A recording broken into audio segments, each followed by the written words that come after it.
tukiangalia hii floor plan, kwamba kinachofanyika chini ndio kitakachofanyika. Bali tuna hizo props, lakini pia tayari tuna hizo marine ambapo ukiangalia kwenye mkataba unaonyesha kwamba ni reuse. So tukitoa tayari tumekandika. So kama kawa hizi zege zinafanyika sahihi, na maana hamna kitu ambacho kitakisubirisha kwa sababu juu hakuna kitu kingine kinachoendelea. Nguzo na jamvi liwe la juu. Alichukua speed. 20 days. Yes, TBA 20 days hiyo. Piga hesabu ya tarehe 8 mwezi wa pili. Unaona kuna siku hapo. Mwezi mmoja huko. Yaani ni mwezi mmoja exactly. Jengo ambalo ushauri wa contractor wetu TBA mambo ya majengo walishauri angalau tuweze kuongeza G+2. Ni ushauri mzuri kabisa kwa maana ya kwamba ukiangalia ukubwa wa eneo letu na namna uwezo wa kutoa huduma, ni ushauri mzuri ambao contractor wetu aliupokea Hamac. Lakini huyu Hamacop ambaye ni mkandarasi mkuu ameonyesha jeuri ya kutotokea site kwa wakati. Ameshafuatiliwa, ameshatumiwa ujumbe, ameshaomba kuongezewa muda. Ameongezewa muda miezi 3 ya kwanza, akaongezewa muda miezi 3 ya pili, lakini bado ujenzi unasuasua. Na leo kwenye ripoti yake tunapata ripoti kwamba atakabidhi jengo hili tarehe 8 mwezi wa pili. Ukipiga hesabu ni kama zimebaki kama siku 30 tu. Kwa hiyo sote tuko katika usimamiaji wa kumsimamia Mheshimiwa Rais. Waheshimiwa wabunge wakiwa bungeni wameshauri sana kwamba kazi za ndani tuwape hawa makontrakta wetu wa ndani, na wanapewa kazi hizi. Sasa kuna changamoto na sintofahamu ambayo kontrakta kabla hajamaliza kazi moja anaongezewa kazi zingine tena za kufanya.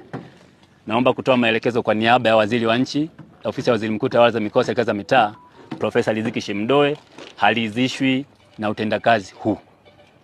Kontrakta huyu tunambani kupewa tenda nyingine popote, hasa katika mkoa wetu wa Njombe. Kwanza amalize kazi ambayo ameiomba yeye mwenyewe, ameshinda tenda, lakini kuna ungwana umefanyika hapa kwenye timu yetu ya ujenzi, lakini pia TBA contractor mshauri waliomba muda na TBA tukaongezea muda, tumeongezea muda mara 2. Kwa hiyo hakuna ungwana zaidi ya huo. Kama kuna changamoto zingine zinazungumzika, lakini uzembe katika eneo la kazi kama hili hatuwezi kuvumilia. Mheshimiwa Rais Dr. Samia Suluhu Hassan, Jamhuri ya Muungano wa Tanzania, anataka tupeleke huduma kwa wananchi. Anataka matokeo ya haraka. Na tumemuomba fedha, ametenga fedha. Fedha za awali tayari zimeshaingia milioni 900, lakini bado mkawasema tuongezee fedha zingine zaidi ya milioni 700. Na zenyewe tayari zipo kwenye pipeline, lakini utekelezaji huu hatuwezi kubaliana nao. Kwa hiyo jambo la kwanza, asipewe kazi maeneo mengine yoyote kontrakta huyu. Lakini jambo la pili, tunataka Mheshimiwa Mkuu wa Wilaya, Mheshimiwa DC, naomba utusaidie huku chini. Fuatilia hiyo tarehe ambayo wameomba ya mwisho, tarehe 8 mwezi wa pili. Kama hakutofanyika changes, kama mtakuwa bado mnadelay na Mheshimiwa mbunge yuko site hapa, yupo kwa ajili ya wananchi. Kwa hiyo na kuelekeza Mheshimiwa DC nikamatie mtu huyu baada ya tarehe 8 mwezi wa pili.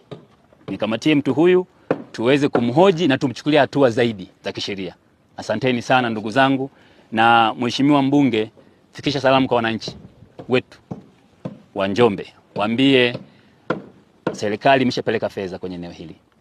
Waambie Dr. Samia anataka matokeo, lakini uzembe uliofanyika hatuwezi kurudia. Tunachukua hatua kwa niaba ya serikali ya Jamhuri ya Muungano wa Tanzania.